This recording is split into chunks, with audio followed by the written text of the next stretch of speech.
ଆପଣ ଚାରିଆଡେ ଦେଖିବେ ସେବା ନାଁରେ ଅନେକ ଭାଣ୍ଡାମି ଚାଲିଛି। ସେବକ ତ ବହୁତ, କିନ୍ତୁ ଭଣ୍ଡ ସେବକ ମାନେ ମଧ୍ୟ ବହୁତ ଅଛନ୍ତି। ମାଥ୍ୟୁ ଲିଖିତ ସୁସମାଚାର ତାର 7 ଅଧ୍ୟାୟ 15 ପଦ, ଭଣ୍ଡ ଭାବବାଦୀ ମାନଙ୍କ ଠାରୁ ସାବଧାନ ହୋଇଥାଅ, ସେମାନେ ମେଣ୍ଢା ବେଶରେ ତୁମମାନଙ୍କ ପାଖକୁ ଆସନ୍ତି, କିନ୍ତୁ ଅନ୍ତରରେ ସେମାନେ ହିଂସ୍ରକ ବାଘ। ଏଇଟା ପ୍ରଭୁ ଯୀଶୁ ଖ୍ରୀଷ୍ଟ ତାଙ୍କର ପ୍ରଥମ ରେକର୍ଡେଡ ପାର୍ବତ୍ୟ ଉପଦେଶ, ପ୍ରଥମ ସମ୍ବାଦ ଯାହା ବଡ ଆକାରରେ ରେକର୍ଡ ହେଇଛି, ସେଇଠି ସେ କଣ କହୁଛନ୍ତି? ପ୍ରଥମ ସମ୍ବାଦରେ ହିଁ କହୁଛନ୍ତି ଭଣ୍ଡ ଭାବବାଦୀ ମାନଙ୍କର ସାବଧାନ ହୋଇଥାଅ, ସେମାନେ ମେଣ୍ଢା ବେଶରେ ତୁମ ପାଖକୁ ଆସନ୍ତି। ମେଣ୍ଢା ନୁହନ୍ତି, ହିଂସ୍ରକ ବାଘ ଅଟନ୍ତି। ଏଟା ମନେ ରଖିଥାନ୍ତୁ। ଆଜି ମେଣ୍ଢା ଭଳିଆ ଦେଖାଯାଉଛନ୍ତି, ଟାଇମ ଆସିବ ସମସ୍ତଙ୍କୁ ଚିରି ଫାଳି ନଷ୍ଟ କରିବ ସେ। କାରଣ ସେ କିଏ ଅଟେ? ସେ ଭଣ୍ଡ ଭାବବାଦୀ ଅଟେ। ଆଉ ଭଣ୍ଡ ସେବକର ଅଭାବ ନାହିଁ, ଏବେ ଜଣା ପଡିବ ନାହିଁ। ଏବେ ଚମତ୍କାର ସେବା କାର୍ଯ୍ୟ କରି ଆମେ ଲୋକମାନଙ୍କୁ ବୋକା ବନେଇ ପାରିବା, କିନ୍ତୁ ବାସ୍ତବରେ ସେ ମେଣ୍ଢା ନୁହେଁ। ଏଠି ପ୍ରଭୁ ଯୀଶୁ କହୁଛନ୍ତି ହିଂସ୍ରକ ବାଘ। ଆଉ ସେତିକି ସେ କହୁନାହାନ୍ତି, ଆଗକୁ କଣ କହୁଛନ୍ତି 22 ପଦରେ, ମାଥ୍ୟୁ 7:22 ପଦରେ, ସେଦିନ ଅନେକ ମତେ କହିବେ, ହେ ପ୍ରଭୁ ଆମେ ମାନେ କି ତୁମ ନାମରେ ଭାବବାଣୀ କହିଲୁ ନାହିଁ? ଏବେ ଭାବବାଣୀ କହୁଛନ୍ତି, ଭାବବାଣୀ କହିଲୁ ନାହିଁ, ତୁମ ନାମରେ କି ଭୂତ ମାନଙ୍କୁ ଛଡେଇଲୁ ନାହିଁ, ଆଉ ତୁମ ନାମରେ କି ଅନେକ ସତ୍ୟର କାର୍ଯ୍ୟ କଲୁ ନାହିଁ। 23 ପଦ, ସେତେବେଳେ ମୁଁ ସେମାନଙ୍କୁ ସ୍ପଷ୍ଟ ରୂପେ କହିବି, ମୁଁ ତୁମକୁ କେବେ ହିଁ ଜାଣି ନାହିଁ, ଯେ ଅଧର୍ମାଚାରୀ ମାନେ ମୋ ପାଖରୁ ଦୂର ହୁଅ। ଏ ଦିନ ଆସୁଛି ପ୍ରିୟ ଭାଇ ଭଉଣୀ ମାନେ, ଯୋଉମାନେ ଭଣ୍ଡ ଭାବରେ ସେବା କରୁଛନ୍ତି, ଆଜି ଗୋଟେ ମୁଖା ପିନ୍ଧିକି ଲୋକମାନଙ୍କୁ ସେମାନେ ବୋକା ବନଉଛନ୍ତି। କଣ? ସେମାନେ ମେଣ୍ଢାର ବେଶରେ ଅଛନ୍ତି, କିନ୍ତୁ ହିଂସ୍ରକ ବାଘ ଅଟନ୍ତି। ଗୋଟେ ଟାଇମ ଆସିବ ଆପଣ ଦେଖିବେ, ଏମାନେ ମେଣ୍ଢା ନୁହନ୍ତି, ହିଂସ୍ରକ ଅଟନ୍ତି। ତାଙ୍କର ସେ ହିଂସ୍ର ରୂପ ମଧ୍ୟ ଦେଖିବେ ଲୋକ। ସେଦିନ ପ୍ରଭୁ କଣ ବୋଲି କହୁଛନ୍ତି? ସେଦିନ କହିବେ, ହେ ପ୍ରଭୁ ଆମେ ମାନେ କି ତୁମ ନାମରେ ଭାବବାଣୀ କହିଲୁ ନାହିଁ? ଆଜି ବହୁତ ଭାବବାଣୀ ଚାଲିଛି, ସେ ଭାବବାଣୀ ହଉଛି ନା ନାହିଁ ଜଣା ନାହିଁ। ଜଣେ ଲୋକକୁ ଭାବବାଦୀ ବୋଲି କେମିତି ଜାଣିବେ? ସେ କହିଥିବା କଥା ହେବ ହିଁ ହେବ, କାରଣ ସେ ପ୍ରଭୁଙ୍କ ଠାରୁ ଶୁଣିକି ସେ କହିଛି। ନିଜର ମନଗଢା କଥା କହିଲେ କେବେ ପୁରା ହେବନି। ଆପଣ ଆମର ସମୟରେ ଦେଖିବେ ଅନେକ ଭାବବାଦୀ ମାନେ ସେମାନେ କୁହନ୍ତି, ହୁଏ ନାହିଁ, ଘଟେ ନାହିଁ।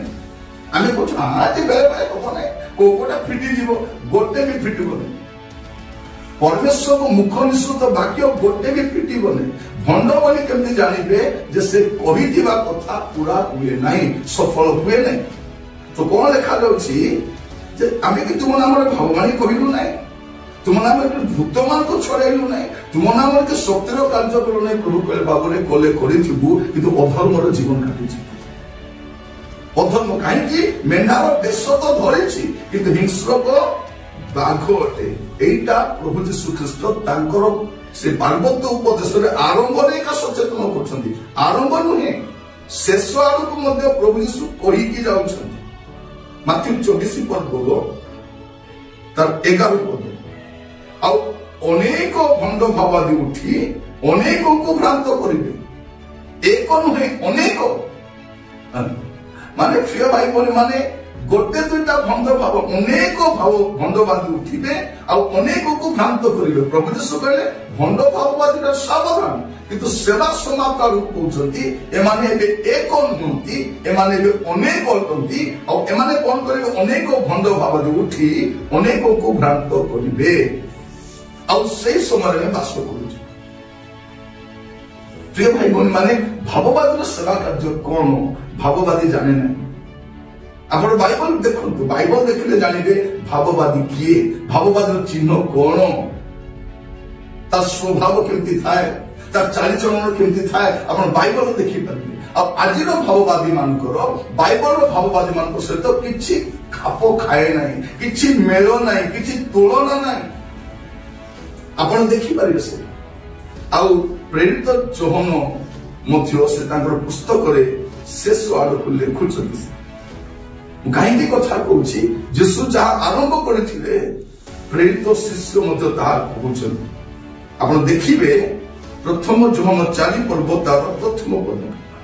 ହେ ପ୍ରିୟ ମାନେ, ପ୍ରତ୍ୟେକ ଆତ୍ମାକୁ ବିଶ୍ୱାସ କର ନାହିଁ ବରଂ ଆତ୍ମା ମାନେ ଈଶ୍ୱରଙ୍କ ଠାରୁ ଆଗତ କି ନାହିଁ ଏହା ସେମାନଙ୍କୁ ପରୀକ୍ଷା କରି ଦେଖ, କାରଣ ଜଗତରେ ଅନେକ ଭଣ୍ଡ ଭାବବାଦୀ ବାହାରି ଅଛନ୍ତି।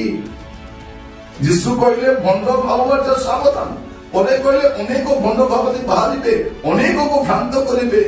ଶେଷ ଆଡ଼କୁ ଯହନ ବି ଲେଖୁଛନ୍ତି ପ୍ରତ୍ୟେକ ଆତ୍ମାଙ୍କୁ ବିଶ୍ୱାସ କରୁ ନାହିଁ, ଆତ୍ମା ମାନେ ଈଶ୍ୱରଙ୍କ ଆଗତ କି ନାହିଁ ସେମାନଙ୍କୁ ପରୀକ୍ଷା କରି ଦେଖ। ଆଜିକାଲି ପରୀକ୍ଷା କଣ କରିବେ? ଏମାନେ ପରୀକ୍ଷାରେ ପଡିଯାଇଛନ୍ତି। ପରୀକ୍ଷା କରିବା ଲୋକ ପରୀକ୍ଷାରେ ପଡିଯାଇଛି। ଆଉ ପରୀକ୍ଷା କରିବା ପାଇଁ ବାଇବଲ ହିଁ ତାର ମାନଦଣ୍ଡ ଅଟେ। ବାଇବଲର ନୀତିରେ ହିଁ ପରୀକ୍ଷା କରିହେବ। ବାହିକ ବିଷୟକୁ ଦେଖିଲୁନି, କାରଣ ସେ କଣ କରେ? ବେଶ ପରିବର୍ତ୍ତନ କରେ। ସେ ମେଣ୍ଢା ବେଶରେ ଆସେ, କିନ୍ତୁ ମେଣ୍ଢା ନୁହେଁ। ଆପଣ ବାହିକ କାର୍ଯ୍ୟକୁ ଦେଖି ଭାବି ପାରିବେନି ଭାବବାଦୀ ବୋଲି। ପ୍ରିୟ ଭାଇ ଭଉଣୀ ମାନେ, ବାପ୍ତିଜକ ଯୋହନକୁ ଦେଖିଲେ ଆପଣଙ୍କୁ ଭାବବାଦୀ ଭଳିଆ ଦେଖାଯାଉଛନ୍ତି, ଭୂତଗ୍ରସ୍ତ ଲୋକ ଭଳିଆ ଦେଖାଯାଉଛନ୍ତି, ପ୍ରାନ୍ତର ରହୁଛନ୍ତି, ତାର ପୋଷାକ ମଧ୍ୟ ବିଚିତ୍ର, ଆଉ କର୍କଶ ସ୍ୱରରେ ଚିତ୍କାର କରୁଛନ୍ତି। ସେ କୋଉ ବାହାଘରକୁ ଯାଇନାହାନ୍ତି, କୋଉ ଭୋଜିକୁ ଯାଇନାହାନ୍ତି, ଲୋକ କହିଲେ ଭୂତଗ୍ରସ୍ତଟା। ଗୋଟିଏ ରୋଗୀକୁ ସୁସ୍ଥ କରିନାହାନ୍ତି। କିଏ? ଭାବବାଦୀ ବାପ୍ତିଜକ ଯୋହନ। ଗୋଟିଏ ମୃତ ବ୍ୟକ୍ତିକୁ ଉଠାଇ ନାହାନ୍ତି, ଗୋଟେ ସୁସ୍ଥକାରୀ ସେବା କରିନାହାନ୍ତି, କିନ୍ତୁ ତାଙ୍କ ପରିଆ ସେବା କାର୍ଯ୍ୟ କିଏ କରିନାହାନ୍ତି। ଗୋଟେ ବିପଥଗାମୀ ଭ୍ରଷ୍ଟ ଲୋକମାନଙ୍କୁ ପ୍ରଭୁଙ୍କ କତିକି ଫେରି ଆଣିଲେ। ଆଉ ସେ ସ୍ପଷ୍ଟ ଭାବରେ କହିଲେ, ମନ ପରିବର୍ତ୍ତନ କର, ଏ କାଳସର୍ପର ବଂଶ, ମନ ପରିବର୍ତ୍ତନ କର। ପ୍ରିୟ ଭାଇ ଭଉଣୀ ମାନେ, ଭାବବାଦୀ ଫୁଲମାଳ ପାଏ ନାହିଁ। ଭାବବାଦୀ କଣ ପାଏ? ତାର ମସ୍ତକ ଛେଦନ କରାଯାଏ। ଭାବବାଦୀର ସେବା କାର୍ଯ୍ୟ ଲୋକଙ୍କ ଦ୍ୱାରା ଆଦୃତ ହୁଏ ନାହିଁ। ସେ ଲୋକମାନେ ତାକୁ ପସନ୍ଦ କରନ୍ତି ନାହିଁ। ମନେ ରଖିଥାନ୍ତୁ, ଯେତେବେଳେ ଲୋକମାନେ ଆପଣଙ୍କ ସେବା କାର୍ଯ୍ୟକୁ ପସନ୍ଦ କରୁଛନ୍ତି, ପ୍ରଭୁ ଆପଣଙ୍କୁ ରିଜେକ୍ଟ କରୁଛନ୍ତି। ଆପଣ ଜାଣିପାରନ୍ତି, ଯେତେବେଳେ ଆପଣ ଲୋକମାନଙ୍କ ଦ୍ୱାରା ଗ୍ରାଣ୍ଟେଡ ହେବେ, ଆପଣ ଲୋକଙ୍କ ଦ୍ୱାରା ରିଜେକ୍ଟେଡ, ମାନେ ପ୍ରଭୁଙ୍କ ଦ୍ୱାରା ରିଜେକ୍ଟେଡ ହେବାକୁ ଯାଉଛନ୍ତି, ଜାଣିପାରିବେ। ଲକ୍ଷ୍ୟ ନାହିଁ। ବାପ୍ତିଜକ ଯୋହନଙ୍କ ସେବା କାର୍ଯ୍ୟକୁ ଦେଖନ୍ତୁ, ଲୋକମାନେ ତାଙ୍କୁ ପସନ୍ଦ କଲେନି। ସେମିତିକା ସେବା କାର୍ଯ୍ୟ। ମୁଁ କାହିଁକି ଏଇଟା ଆପଣଙ୍କୁ କହୁଛି ଯେ ପ୍ରଭୁ ଯୀଶୁ ଖ୍ରୀଷ୍ଟ କହୁଛନ୍ତି ଯେ ଭଣ୍ଡ ଭାବବାଦୀ ମାନଙ୍କଠୁ ସାବଧାନ ହୋଇଥାଅ, ସେମାନେ ମେଣ୍ଢା ବେଶରେ ଆସନ୍ତି, ହିଂସ୍ରକ ଜନ୍ତୁ ଅଟନ୍ତି। ପରେ ଯୀଶୁ ଶେଷ ଆଡୁ କଣ କହୁଛନ୍ତି? ଅନେକ ଭଣ୍ଡ ଭାବବାଦୀ ଉଠି ଅନେକକୁ ଭ୍ରାନ୍ତ କରିବେ। ଆଉ ସେଇଟାକୁ କଣ୍ଟିନ୍ୟୁ କରି ସାଧୁ ଯୋହନ କଣ ବୋଲି ଲେଖୁଛନ୍ତି, କାରଣ ଜଗତରେ ଅନେକ ଭଣ୍ଡ ଭାବବାଦୀ ବାହାରି ଅଛନ୍ତି। ସେଦିନ କହିବେ, ପ୍ରଭୁ ଆମେ ଭାବବାଦୀ କହିଲୁ ନାହିଁ କି? ଭୂତ ଛଡେଇଲୁ ନା ନାହିଁ? ସୁସ୍ଥ କଲୁ ନା ନାହିଁ? ପ୍ରଭୁ କହିବେ, ଏ ଅଧର୍ମାଚାରୀ ମାନେ, ତୁମେ ମେଣ୍ଢାର ବେଶ ଧାରଣ କରିଥିଲ, କିନ୍ତୁ ହିଂସ୍ରକ ଜନ୍ତୁ ଅଟ। ସେଇଦିନ ପ୍ରଭୁ କହିବେ, ଗେଟ୍ ଆଉଟ୍। ସେଦିନ ଆସୁଛି। ପ୍ରଭୁ ଆପଣମାନଙ୍କୁ ଅନୁଗ୍ରହ କରନ୍ତୁ। ଆଜିର ପ୍ରସଙ୍ଗ ହଉଛି, ଭଣ୍ଡ ସେବକ ମାନଙ୍କର ଅଭାବ ନାହିଁ। ସତର୍କ ଥାନ୍ତୁ। ଜାଣିବା ପାଇଁ କେବଳ ବାଇବଲ ହିଁ ଆପଣଙ୍କୁ ସାହାଯ୍ୟ କରିବେ। ବାଇବଲ ହିଁ ସାହାଯ୍ୟ କରିବେ। ଆଉ ଯେଉଁମାନେ ସେମାନଙ୍କୁ ଏକ୍ସପୋଜ କରିବେ, ସେମାନେ ସେମାନଙ୍କୁ ବିରୋଧ କରିବେ। ଗୋଟେ ଦଳ ତିଆରି ଅନେକ ହେଇଯାଇଛନ୍ତି ନା, ଅନେକ ହେଇଯାଇଛନ୍ତି। ସେଥିପାଇଁ ତିମୋଥୀକୁ କହୁଛନ୍ତି, ତିମୋଥୀ ତୁମେ କଣ କରିବ? ତୁମର ପ୍ରଚାର ପାଇଁ ମୂଲ୍ୟ ଦେବା ପାଇଁ ପଡିବ, ତୁମକୁ କ୍ଲେଶ ସହ୍ୟ କରିବା ପାଇଁ ପଡିବ। ଆଉ କ୍ଲେଶ ସହ୍ୟ କଲେ ମଧ୍ୟ ତୁମ ସେବାର କାର୍ଯ୍ୟ ତୁମେ ସମ୍ପନ୍ନ କର ବୋଲି ଏ ଦାୟିତ୍ୱ ଦେଇକି ପାଉଲ ଯାଉଛନ୍ତି। ପ୍ରିୟ ଭାଇ ଭଉଣୀ ମାନେ, ପାଉଲଙ୍କ ଭଳିଆ ନେତା କାହାନ୍ତି?